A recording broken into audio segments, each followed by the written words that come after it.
दोस्त तोहनी के बीच में क्लास 9th के विज्ञान और विज्ञान के पहिलका चैप्टर हमारे आस पास के पदार्थ, अंग्रेजी में बोली तो matter in our surrounding chapter के नाम हटे। ई वीडियो में ई चैप्टर के बहुत आसान भाषा में हमारी यार खत्म कर देल गई बाटे। तो दोस्त हमके पूरा विश्वास बा कि तोहनी के बहुत अच्छा लगी। तो दोस्त अभी देर न करते हुए चैनल के सब्सक्राइब कर दो और वीडियो के लास्ट तक देखो का मिलता है में। तो दोस्त बहुत आसान भाषा में बाटे, इस चैप्टर के पूरी अच्छी तरह से देखिए। दोस्त पहिलका टॉपिक तोर सामने बाटे कि पदार्थ किसे कहते हैं। नाम तो बड़ा अजीब बानू कि पदार्थ किसे कहते हैं। तो पदार्थ किसे कहते हैं, आंसर लौकत अटे कि जिसमें द्रव्यमान हो वो धरती पे स्थान घेरेगा और ज्ञान इंद्रियों के द्वारा अनुभव किया जा सके, वही के पदार्थ कहते हैं। परिभाषा यही लिखल बा, किताबी भाषा है।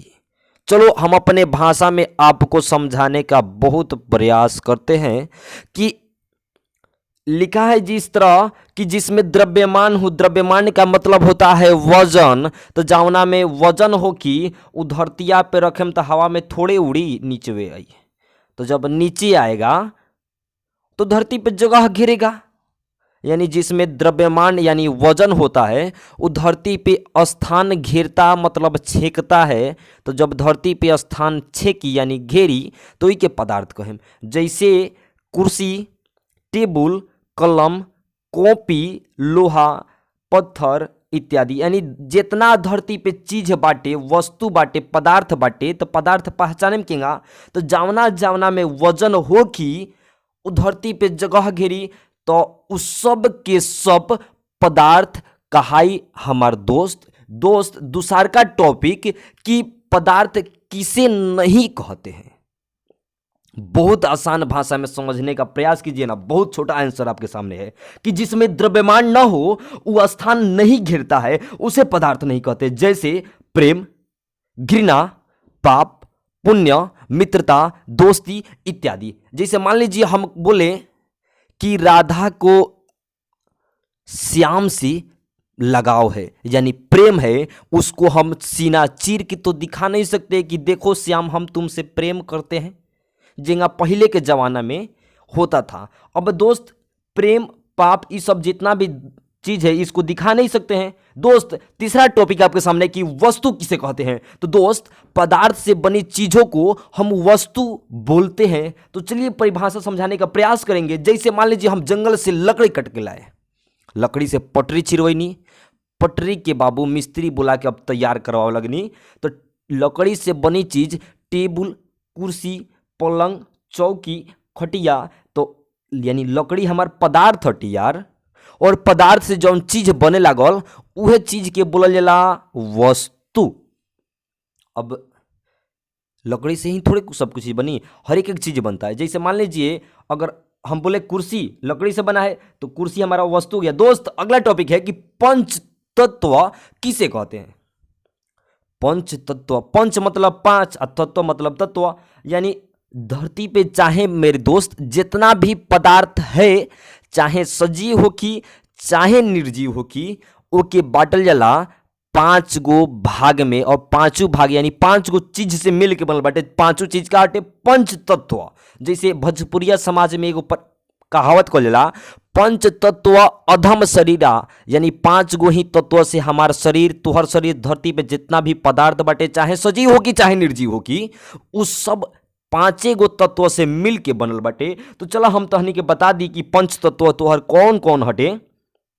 तो क्षिति के मतलब होला पृथ्वी, और 2 नंबर पे पावल जाला जल, जल मतलब होला पानी, और 3 नंबर पे पावक मतलब अग्नि मतलब आग, और 4 नंबर पे होला गगन मतलब आकाश, और 5वां नंबर पे पावल जाला दोस्त समीर। यानी पंच तत्व अधम शरीरा, 5 गो ही तत्व से मिल के हमारे शरीर का रचना हुआ है और इसी में जाके नष्ट हो जाता है, चाहे सजीव हो या निर्जीव हो। दोस्त टॉपिक नंबर 5 बाटे कि पदार्थ चाहे कितनों प्रकार के हो को हमरा उससे कोनो दिक्कत नहीं है, लेकिन पदार्थ के 2 गो गुण सबसे ज्यादा जरूरी बाटे। काहे कि एगो बाहरी हो और दूसरा का एगो आंतरिक हो। तो बाहरी बड़ा अजीब बाटे यार, और आंतरिक। बाहरी मतलब हो गई भौतिकी गुण और एक अंग्रेजी में बोलेला एक्सटर्नल यानी बाहरी या बाह्य, और आंतरिक एक ही बोलेला एक्सटर्नल यानी इंटरनल INTERNAL इंटरनल, और एकर दूसर का नाम होला रासायनिक गुण, यानी जब हम उपयोग में ले आएम तब बोलेम रासायनिक गुण, आ ना लिया पाएम तब एके बोलेम बाहरी गुण। अब दोस्त चलिए अगला टॉपिक पे हम आते हैं कि बाहरी गुण किसे कहते हैं, यानी बाह्य गुण किसे कहते हैं। तो दोस्त कभी कभी सवाल पूछ देता है तो जानना तो जरूरी है ना। तो दोस्त बाहरी गुण यानी बाह्य गुण मतलब भौतिकी गुण, तो पदार्थ का वह गुण जिसे हम अपनी नग्न आंखों मतलब खुली हुई आंखों से देखकर या अनुभव करके या छू के मतलब टच करके पता कर ले। अब 2 नंबर बाटे कि आंतरिक गुण यानी रासायनिक गुण किसे कहते हैं। तो जब पदार्थ के हम व्यवहार मतलब उपयोग में ले आएम तब हमके पता चले कि इ पदार्थ के ऐसन गुण बाटे, तो एके बोलेम आंतरिक गुण। अब दोस्त अगला टॉपिक बाटे कि पदार्थ जो बाटे देकर कुछ ना कुछ विशेषता पढ़ लेते हुई कि ना पढ़ लेते हुई दोस्त, कि पदार्थ के विशेषता ये बताई, जैसे हम राम हई या हम राहुल हई तो राहुल के कुछ विशेषता बाटे, काहे कि राहुल भोजपुरिया भाषा में ही तहनी के लगे आवेलन हो दोस्त। तो दोस्त पदार्थ के भौतिक गुण यानी स्वरूप यानी आकार का बाटे, तो पदार्थ के कण हमेशा गति में रहता है यानी गतिशील रहता है। इसके कणों के बीच आकर्षण की जो क्षमता होता है बहुत अधिक होता है, यानी पदार्थ के कण एक दूसरे को बहुत आकर्षित करता है। पदार्थ के जो कण होता है ना वो छोटे छोटे कणों से मिलकर बना होता है, और इन कणों के बीच में बहुत से रिक्त स्थान मतलब खाली जगह होता है। अब दोस्त ये तो किताबी भाषा हो गई।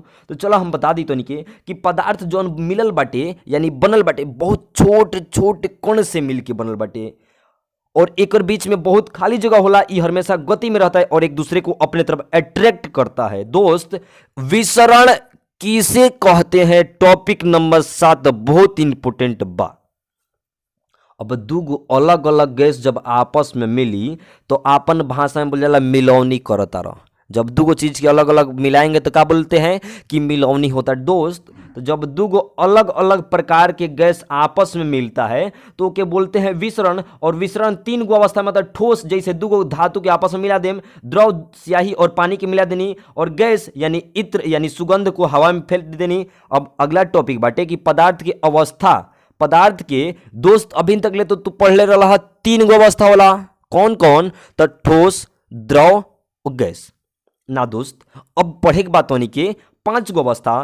पहिल का ठोस जैसे बर्फ, दूसर का द्रव जैसे पानी, और तीसर का गैस जैसे वाष्प। अब दोस्त 4 नंबर पढ़ेला प्लाज्मा। आखिर प्लाज्मा हो का, तो जितना चमकीला तत्व बाटे ग्रह बाटे इस सभी ग्रहों में तारों में प्लाज्मा पाया जाता है। 100% गारंटी के साथ हम बोल रहे हैं, क्योंकि आपके 9th क्लास के विज्ञान में एनसीईआरटी में दिया गया है। अब दोस्त अगला टॉपिक है कि जो आपका बोस-आइंस्टाइन कंडेंसेट है आखिर होता क्या है। तो ये 2 वैज्ञानिक के नाम है और दोनों वैज्ञानिक ने इसको मिलकर खोज किया था। तो दोस्त अगला टॉपिक है आपका जो नोट में आपको दिए हैं हम। ठोस को जब हम गर्म करते हैं तो द्रव अवस्था में आता है, फिर द्रव को जैसे गर्म करेंगे तो गैस अवस्था में आएगा, और गैस के जैसे धीरे धीरे ठंडा कर लगी तो द्रव बदली, द्रव को जैसे जैसे ठंडा करें तो इससे का बदली, ठोस बदल जाई। तो दोस्त तोहनी के फिर अगला टॉपिक बाटे कि वस्तु के आकार किसे कहते हैं। तो जवना में वजन बाटे वो तो धरतिया पे जगह छेकबे करी। अब जब छेकी तो जितना जगह छेकताटे उहे ओकर आकार कहलाई। यानी परिभाषा किस तरह देंगे, तो जो वस्तु जितना स्थान घेरता है या छेकता है उसे उस वस्तु का आकार कहते हैं। परिभाषा तो बहुत अजीब बानू दोस्त, क्योंकि रटे के ना दोस्त केवल समझे के पड़ी। तो दोस्त टॉपिक नंबर 10 कि ठोस किसे कहते हैं। पदार्थ के पहल का अवस्था ठोस। तो देखिए परिभाषा लिखा गया है, जिस पदार्थ का आकार और आयतन दोनों निश्चित होता है उसे ठोस कहते हैं। निश्चित मतलब होता है बाबू साफ फिक्स रहता है कि इतना रहेगा तो इतना रहेगा, ना बढ़ेगा ना घटेगा। जैसे चीनी, नमक, लोहा, पत्थर, जैसे अपना भाषा में हम समझाने का प्रयास करें तो आकार मतलब उसका स्वरूप और आयतन मतलब वजन दोनों निश्चित होगा। तो जौन पदार्थ के आकार और आयतन दोनों के दोनों निश्चित होई ओकरे के बोलेम हम ठोस, ना तो ना बोलेम। अब दोस्त ठोस के कुछ गुणधर्म है, चलिए हम उसको बता दें कि ठोस के क्या क्या गुणधर्म है। तो ठोस के आकार और आयतन दोनों निश्चित होता है और इसको हम थोड़ा सा भी नहीं दबा सकते हैं, यह आसानी से नहीं बहता है, यानी जहां फेंक दे मुंहवे की मुंहवे पड़ रही। एक और घनत्व तो बहुत ऊंच होता है, ये अपन बर्तन के पूरा पूरा ना भरला काहे से प्रयोग करे हुई तो बाल्टी ले लिया, बाल्टी में 2 ईंटा डाल दिया, पूरा ईंटा तो बाल्टी के छेकी ना, और ई अपन बर्तन के पूरा अच्छी तरह से ना भरला और इसके कणों के बीच में गति बहुत कम होता है, यानी इसी कारण हम इसको बोलते हैं कि जो ठोस होता है बहुत ही कठोर होता है। तो दोस्त जान गए कि एक आकार और आयतन निश्चित होता है, इसको नहीं दबा सकते, ये बहता नहीं है, इसका घनत्व ऊंच होता है, ये अपने बर्तन को पूरा तरह से नहीं भरता है और इसमें गति बहुत कम होता है। तो दोस्त कुछ अपवाद हैं, और अपवाद में जैसे हम लिखे हैं रबड़, नमक, चीनी, स्पंज, लोहा के अलमारी, सभी पदार्थ ठोस के ही अंतर्गत आते हैं। कोई दिक्कत तो नहीं होना चाहिए दोस्त। स्पंज के मतलब क्या होता है आप कमेंट करके हमें बतलाइएगा कि स्पंज का अर्थ होता क्या है।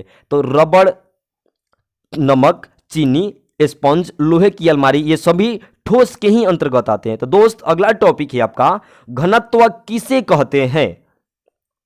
तो किसी वस्तु के इकाई आयतन के द्रव्यमान को घनत्व कहते हैं।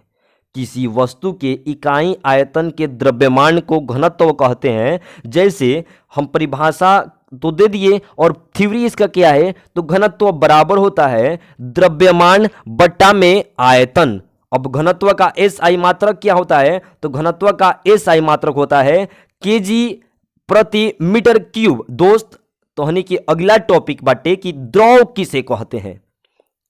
तो सीधे सीधे अपना भाषा में जानिए कि जिस पदार्थ का आकार अनिश्चित होता है और आयतन निश्चित होता है उसे द्रव कहते हैं। जैसे पानी, स्याही, तेल, जूस, पेय पदार्थ इत्यादि।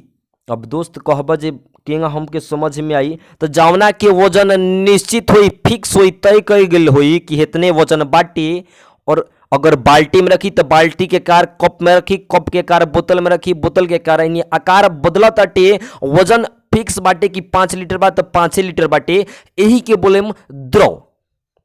अब दोस्त यानी जिस पदार्थ का आकार अनिश्चित हुई, आयतन निश्चित हुई, ओके बोलेम द्रव। जैसे में पानी, पानी के आकार बदलत रही, आयतन निश्चित रही। दोस्त तो एकर चलो हम थोड़ा सा गुणधर्म बता दी, यानी द्रव के गुणधर्म।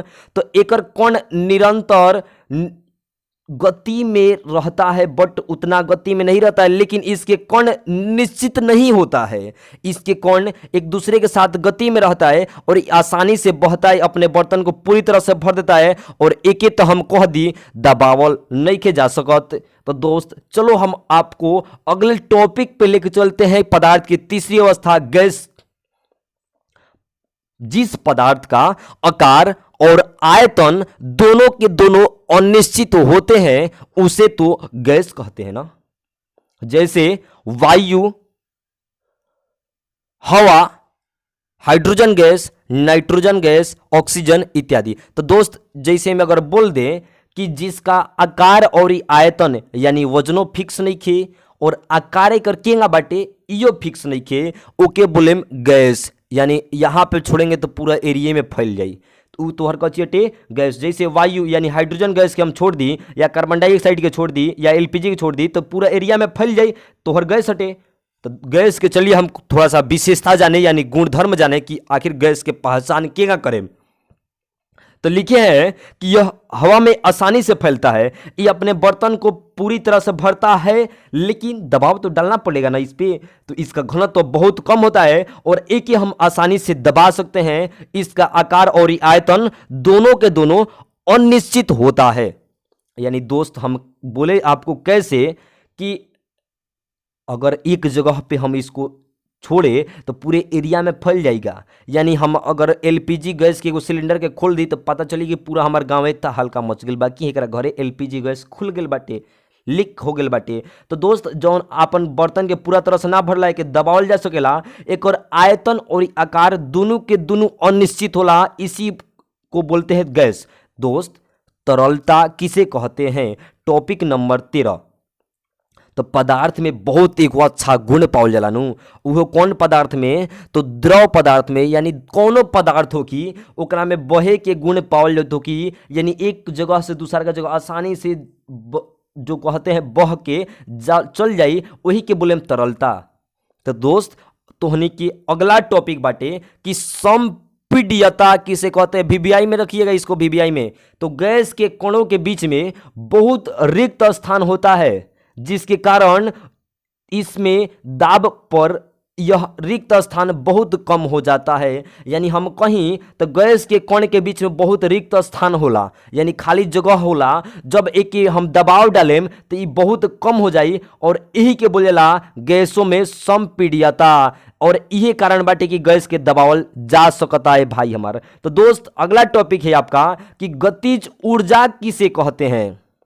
गतिज ऊर्जा किसे कहते हैं? तो वस्तुओं को गति में रहने के कारण, यानी मान ला एक वस्तु बाटे हियां बा तो ए से बी जगह पे चल गई, बिंदु ए से बिंदु बी पे चल गई, तो एक बीच में जौन गति भइल बा, ई गति के कारण जौन ऊर्जा उत्पन्न भइल बाटे, ऊर्जा कार्य कैले बाटे, ये ऊर्जा के बोले हम गतिज ऊर्जा। यानी परिभाषा, वस्तुओं की गति में रहने के कारण उसमें एक ऊर्जा कार्य करती रहती है, जिसे हम गतिज ऊर्जा कहते हैं। तो दोस्त एक वस्तु ही थोड़े गति करता है, चाहे सजीव हो कि चाहे निर्जीव हो कि। जैसे मान लीजिए हम एक जगह से यानी चखनी से रजवटिया आए या बगहा से चखनी गए, इसके बीच में हम जितना दूर कार्य किए हैं, इस कार्य में जो हमारा ऊर्जा खपत हुआ है उसे बोलेंगे गतिज ऊर्जा। तो दोस्त यहाँ तक ले तो तनी कोनो दिक्कत ना हो चाहिए, क्योंकि गतिज ऊर्जा बहुत आसान, और आपको विज्ञान के 9th को गोली मारिए